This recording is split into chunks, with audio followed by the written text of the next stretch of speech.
আবারও প্রধানমন্ত্রী হবেন নরেন্দ্র মোদী। কি বলছেন মোদীজির রাশি নক্ষত্র, কি লেখা রয়েছে নমর কুষ্টিতে ঠিক উচিতে। প্রকাশ্যে এলো নরেন্দ্র মোদীর রাশি চক্র।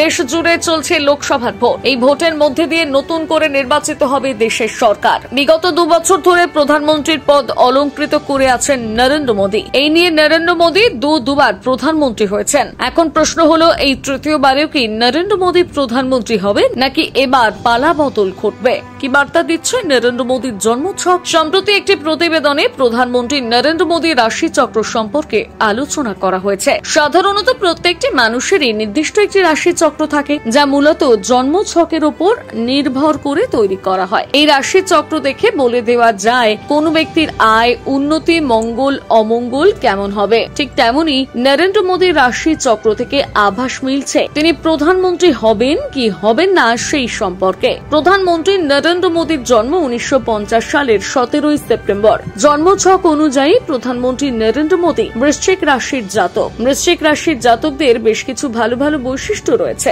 যেমন বৃশ্চিক রাশির জাতকেরা কখনো হার মানে না। এরা প্রচন্ড দুর্ধর্ষী সম্পন্ন হয়। এদের মনোবল হয় পাথরের মতন শক্ত। এদের লক্ষ্য থাকে ঈগলের মতন প্রখর। এদের তেজ হয় সূর্যের মতন উত্তপ্ত। তথ্য সূত্রে জানা গিয়েছে মোদীর জন্মছকে চাঁদ ও মঙ্গলের জুতিতে লক্ষ্মী যোগ রয়েছে, যার ফলে কর্মস্থলে নরেন্দ্র মোদীর জয়কার হওয়ার সুযোগ রয়েছে। জ্যোতিষশাস্ত্র মতে মোদীর জন্মছকে চাঁদ এবং মঙ্গলের জুটি থাকার কারণে তিনি দুবার প্রধানমন্ত্রী হয়েছেন। চলতি বছরে মোদীর রাশি চক্রের দুর্দান্ত ট্রানজিট রয়েছে। এই বছর মোদীর জন্মছকে লাভের ঘরে পঞ্চম ঘরে রাহু এবং কন্যা রাশি রয়েছে। এছাড়াও বুধ ও দশম অধিপতি সূর্যের দিক থেকে একটি ভালো রাজযোগ আছে। আর তার ফলে 2024 সালে মোদীর ভোট কৌশলী নীতির পারদর্শিকতা বজায় থাকবে।